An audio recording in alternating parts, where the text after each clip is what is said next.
আমি ইঞ্জিনিয়ার রহমতুল্লাহ আপনাদের সবাইকে স্বাগতম জানাচ্ছি। এখন আমাদের আলোচনায় থাকছে DSE X the broad index. আমাদের গত সপ্তাহ পর্যন্ত ক্লোজ হয়েছে ৪,৯১৭.৯১। তো গত সপ্তাহ পর্যন্ত আমরা যেমনটা আলোচনা করেছিলাম যে ২০১০ সালে একটা টপ হয়েছিল, তার বিপরীতে ২০১৩ সালে আমরা একটা সিগনিফিক্যান্ট লো, এটাকে আমরা বটম বলছি না কারণ এটা ইম্যাচিউরড ইন টার্মস অফ টাইম। ২০০৩ সাল থেকে ১০ সাল পর্যন্ত যে কারেকশন হয়েছে তার তুলনায় এইটা বটম হতে পারে না, এটা খুবই ইম্যাচিউরড ইন রেসপেক্ট অফ টাইম সময়। আরেকটা ছিল ২০২০ সালে মার্কেট যখন পড়ছিল, পড়ন্ত অবস্থায় ছিল, সেই সময় হঠাৎ করে ফ্লোর প্রাইস আরোপ করে একটা লো তৈরি করা হয়। এটা অ্যাডমিনিস্ট্রেটিভ অর্ডারের মাধ্যমে হয়েছে বলে এটাকে আমরা বটম মানছি না। এর ফলে দাঁড়ালো যে মোটের উপর ২০১০ সালের যে টপ তৈরি হয়েছিল তার বিপরীতে এখনো পর্যন্ত বটম নজরে আসে নাই, এবং এটা ইনএভিটেবল। হাই হলে লো হবে, লো হলে হাই হবে, টপ হলে বটম হবে। এখানে টপ আছে কিন্তু এখন পর্যন্ত বটম দৃশ্যমান হয় নাই, এই পর্যন্ত আমাদের আলোচনায় ছিল। তো আমরা আরেকটু ভিন্ন দিকে যাই, যে আমাদের মার্কেট দুই রকমের অংশ আছে। একটা হচ্ছে আমাদের র্যালি হয়েছিল ২০০৩ সাল থেকে ১০ সাল পর্যন্ত, এবং ১০ থেকে এখন পর্যন্ত, আজকে পর্যন্ত কারেকশন চলছে প্রায় ১৫ বছর আছে। তো এই ডিউরিং কারেকশনের মধ্যে আমাদের কিন্তু আর্থিক অনিয়ম বা আর্থিক অপরাধ হয়েছে বেশি। এখন আমরা জানি যে বিশ্বব্যাপী পুঁজিবাজার তিনটা ক্যাটাগরিতে হয়ে থাকে। একটা হচ্ছে ডেভেলপড মার্কেট, যেমন London stock exchange, new York stock exchange. এই সমস্ত স্টক এক্সচেঞ্জে পুঁজির, বিনিয়োগকারীদের পুঁজির নিরাপত্তা থাকে।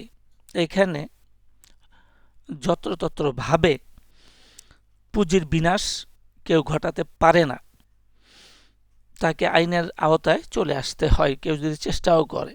এখানে একটা বিনিয়োগকারীদের জন্য পুঁজির সেফটি নেট বা সেফগার্ড আইনগতভাবে তৈরি করা আছে, সেই জন্যই তারা ডেভেলপড মার্কেট।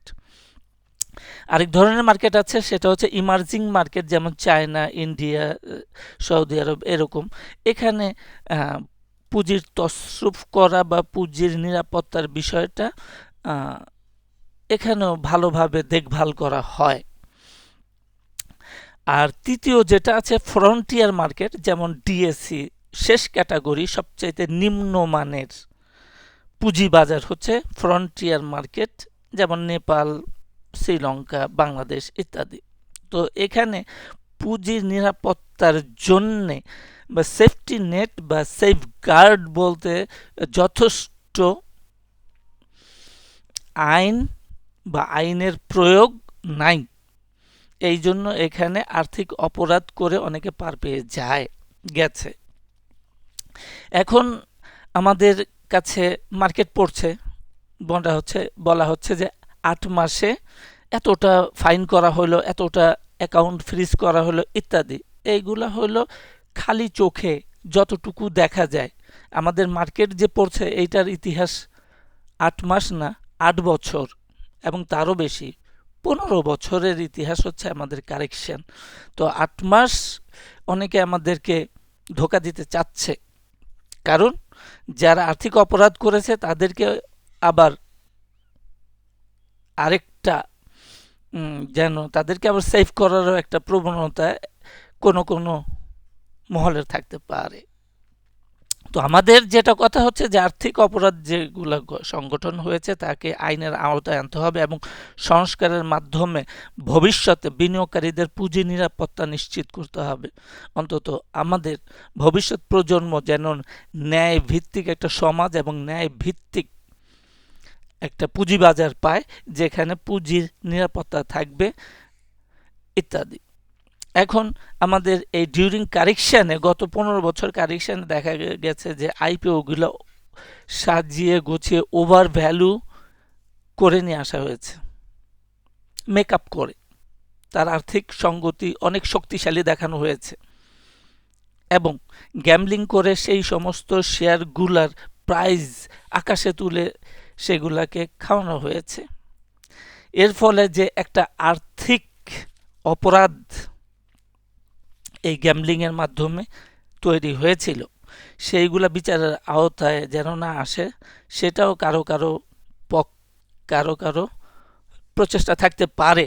কারণ হলো যে যে এই ডিউরিং কারেকশনের সময় পার্টিকুলারলি 2020 সালের পরে একটা 13 পরই অনর্গলভাবে কিছু ফান্ড ঢুকেছে, political fund, and this fund were not so much intelligent smart enough যে তারা এখান থেকে বড় ধরনের টাকা নিয়ে চলে যাবে।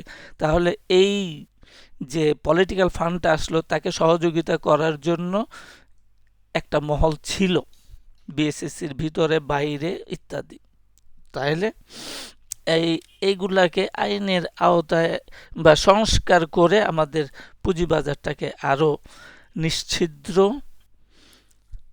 আরো সুন্দর, আরো গ্রহণযোগ্য করে তোলার জন্য আমরা আহ্বান জানাতে পারি। তাহলে মোটামুটি ভাবে যে আমরা চোখের সামনে যেগুলা দেখি শুধু সেগুলাই কারণ না। ধরেন উদাহরণ হিসাবে একটা বলা যায় যে একজন লোক ড্রেনে পড়ে মারা গেল, তাহলে ডাক্তার সাহেব কি লিখবে? তার মৃত্যুর কারণ কি? ড্রেনে পড়ে মারা গেল? না, ডাক্তার সাহেব তার জ্ঞান চক্ষু দিয়ে দেখবে যে আসলে মৃত্যুর কারণ কি, সেটাই লিখবে, মেবি হার্ট ফেইলুর ইত্যাদি। তো আমাদেরও পুঁজিবাজারে যে 15 বছর যাবত লম্বা এত বড় কেন হচ্ছে সেটা হলো এই আর্থিক অপরাধ সংঘটিত হয়েছিল এবং এই পুঁজিবাজার থেকে বিরাট অঙ্কের টাকা চলে গেছে। এই যে চলে গেছে এখানে একটা পুঁজির ভ্যাকিউম তৈরি হয়েছে। এই ভ্যাকিউমটা ফিল আপ করার জন্যে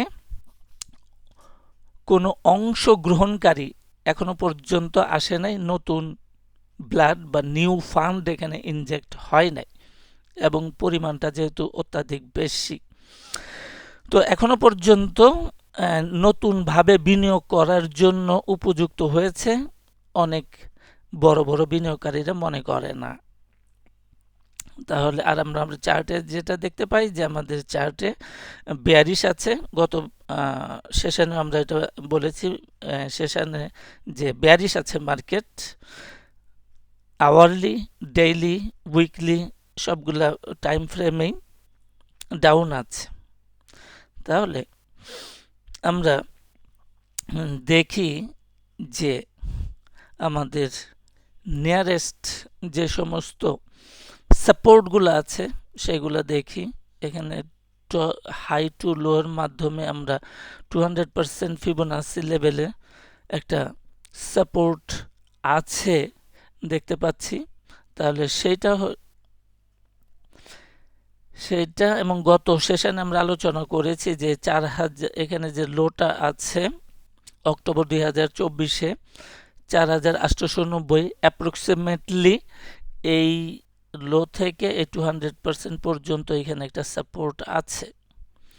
এবং আমরা আরো বলেছিলাম যে এছাড়াও আরো সাপোর্ট নিচে আছে। সেই সমস্ত সাপোর্টগুলা আমরা যেভাবে চিন্তা করি যে সাপোর্ট পেয়ে মার্কেট একেবারে উপরে উঠে যাবে, হায়ার হাই করবে, অনেক ভালো হয়ে যাবে, বুলিশ হয়ে যাবে, এই রকম কিছু না। এখানে সাপোর্ট পেতে পারে, একটা সুইং হবে, এর বাইরে তেমন কিছু আমাদের এক্সপেকটেশন আপাতত নাই।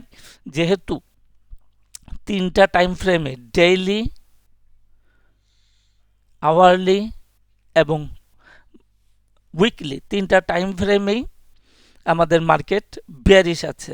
তাহলে আমাদের এই ডাবল বটম 4900 অ্যাপ্রক্সিমেটলি এই সমস্ত জায়গায় একটা সাপোর্ট আছে। এর আগে আমরা আলোচনা করেছিলাম যে 100% ফিবোনাসি লেভেলে 4800 এবং এখানে ছোট টাইম ফ্রেমে 138.2 4700 এখানে একটা ভালো শক্তিশালী সাপোর্ট আছে এবং আরও নিচে সাপোর্ট আছে।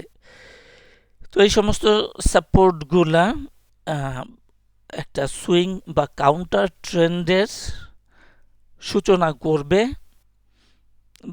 মার্কেটকে পজিটিভ দিকে নিয়ে যেতে পারবে, কিন্তু একেবারে আমরা যেমনটা আশা করি পুরোপুরিভাবে trend change bullish market higher high তেমনটা এখন আমরা প্রত্যাশা করছি না। এর কারণ হিসাবে আমরা দেখছি যে মার্কেট বেয়ারিশ তিনটা টাইম ফ্রেমেই, ত্রিকাল, আওয়ারলিতে ডাউন, ডেলিতে ডাউন এবং উইকলিতেও ডাউন আছে। তাহলে আমরা মোটামুটিভাবে ডাবল বটমে যে 4890 আছে এইখানে একটা বাউন্স হতে পারে এবং পরবর্তী যে নিচের দিকে সাপোর্টগুলো আলোচনা করলাম সেগুলোকে আমরা ওয়াচ করতে পারি। আজকে এই পর্যন্তই, সাথে থাকার জন্য ধন্যবাদ সবাইকে।